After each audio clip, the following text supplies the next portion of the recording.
Dans la prochaine capsule, je vais faire avec toi la division des nombres décimaux. Premièrement, je vais t'expliquer d'où vient la méthode plus rapide de la division des nombres décimaux. Donc, on va dans ton cahier, à l'un plus bas, et on va faire chacune des divisions. Donc, la première division, qui est 12,4 divisé par 0,2. Comme on sait qu'une division, c'est la même chose qu'une fraction, on va réécrire notre division, mais sous forme de fraction. Donc, 12,4 sur 0,2. Mais depuis le début, lorsqu'on travaille avec les fractions, je te dis qu'on ne veut pas de virgule dans nos fractions. Donc, comme ici, les deux sont avec un chiffre après la virgule, donc au dixième, on va pouvoir faire fois 10 pour que j'obtienne des fractions équivalentes, mais qui n'ont plus de virgule. Parce que si je fais fois 10, c'est que je tasse ma virgule d'une position. Donc, 12,4 fois 10, ça va me donner 124. Et 0,2 fois 10, ça va me faire 2. Et 124 divisé par 2, ça donne 62. Et c'est beaucoup plus facile de faire 124 divisé par 2, parce que ça fait partie des connaissances qu'on a de faire la division qui donne 62. Si je fais le deuxième, on a moins 25,5 divisé par 0,05. Là, ici, la différence qu'il y a, c'est que dans le numérateur, il y a un chiffre après la virgule et dans le dénominateur, il y a deux chiffres après la virgule. La première chose à faire, ça va toujours être d'avoir le même nombre de chiffres après la virgule. Donc, comme on a deux chiffres après la virgule au dénominateur, on va s'arranger pour avoir deux chiffres après la virgule au numérateur. Et là, quand on a deux chiffres après la virgule, ça veut dire que notre objectif, ça va être de tasser notre virgule de deux positions. Pour la tasser de deux positions, il va falloir faire fois 100. Fois 100 au numérateur et fois 100 au dénominateur.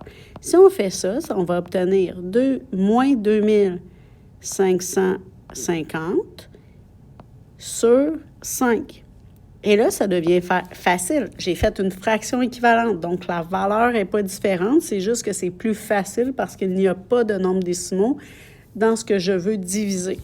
Et là, ici, si je le fais, bien, moins divisé par un positif, ça fait un négatif, et 2550 divisé par 5, je vais venir faire ma section calcul. 2550 divisé par 5. 5 rentre combien de fois dans 25? Il rentre 5 fois. Ce qui me donne 0. Je vais descendre mon 5. 5 rentre combien de fois dans 5? Il rentre une fois. Donc, 1 fois 5, ça donne 5. Il n'en reste plus. Je vais descendre mon 0. 5 rentre combien de fois dans 0? Il rentre 0 fois.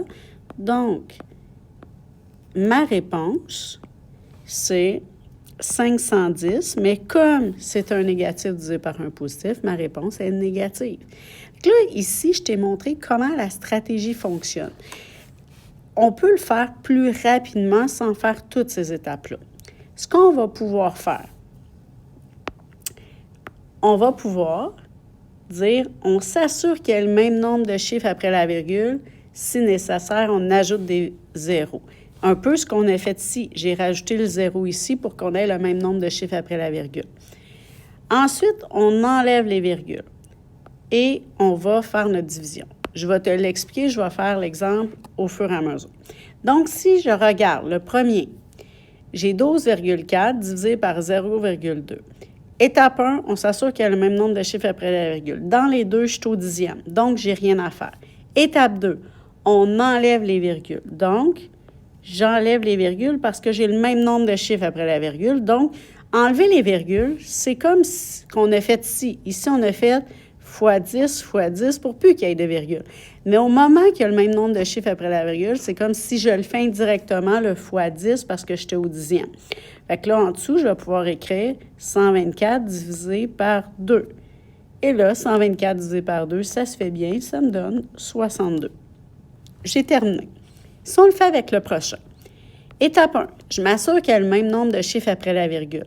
Comme dans le premier, on est au dixième et dans le deuxième, on est au centième, on va le réécrire en mettant le même nombre de chiffres. Ça veut dire que la même chose que 25,5, ça va être d'écrire 25 et 50 centièmes divisé par 5 centièmes. Là, ici, j'ai le même nombre de chiffres après la virgule. Fait que j'ai mon premier point de fait. Là, je vais pouvoir enlever les virgules. Une fois que j'ai enlevé les virgules, je vais réécrire. L'opération que je vais devoir faire, ça va être moins 2550 divisé par 5.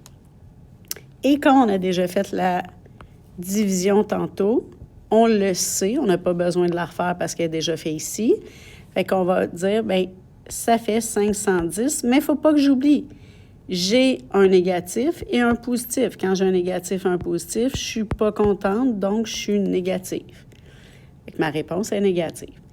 Le prochain, c'est un peu le même principe. Je pourrais le faire au long, mais celui-là, je pourrais faire la méthode comme je t'ai démontré tantôt. Mais lui, on va le faire simplement la méthode un peu plus courte. Donc, première chose, on s'assure qu'il y a le même nombre de chiffres après la virgule. Comme dans le premier, j'ai 3 nombres après la virgule et dans le deuxième, j'en ai seulement un. Je vais m'arranger pour que les deux aient 3 nombres après la virgule. Donc, je rajoute 2 zéros. Donc, maintenant, on a 3 nombres après la virgule. Une fois que ça, c'est fait, étape suivante, je vais devoir enlever mes virgules parce que là, j'ai le même nombre de chiffres. Fait que là, mon premier nombre, ça va être moins 6 divisé par moins 500. Et là, bien, je vais faire une division comme on était habitué en début d'année. On va venir faire ma section calcul, 6 divisé par 500.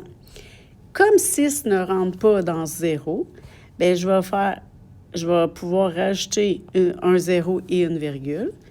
Fait que ça va faire 0 fois, bien, c'est plutôt, je ne rajoute pas ma virgule tout de suite. Je recommence. Donc, 6 divisé par 500.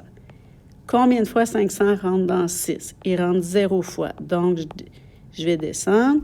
Maintenant, je peux rajouter ma virgule, je peux rajouter un 0. 500 rentre combien de fois dans 60? Il rentre 0 fois. 0 fois 500, ça donne 0. Donc là, je suis après la virgule, donc je peux rajouter un 0. 500 rentre combien de fois dans 600? Il rentre une fois. Je vais pouvoir enlever 1 fois 500, ça donne 500. Il reste 100. Comme je suis après la virgule, j'ai le droit de rajouter un 0. Fait que ici, 500 rentre combien de fois dans 1000? Il rentre 2 fois. 2 fois 500, ça donne 1000. Donc, il ne reste plus rien.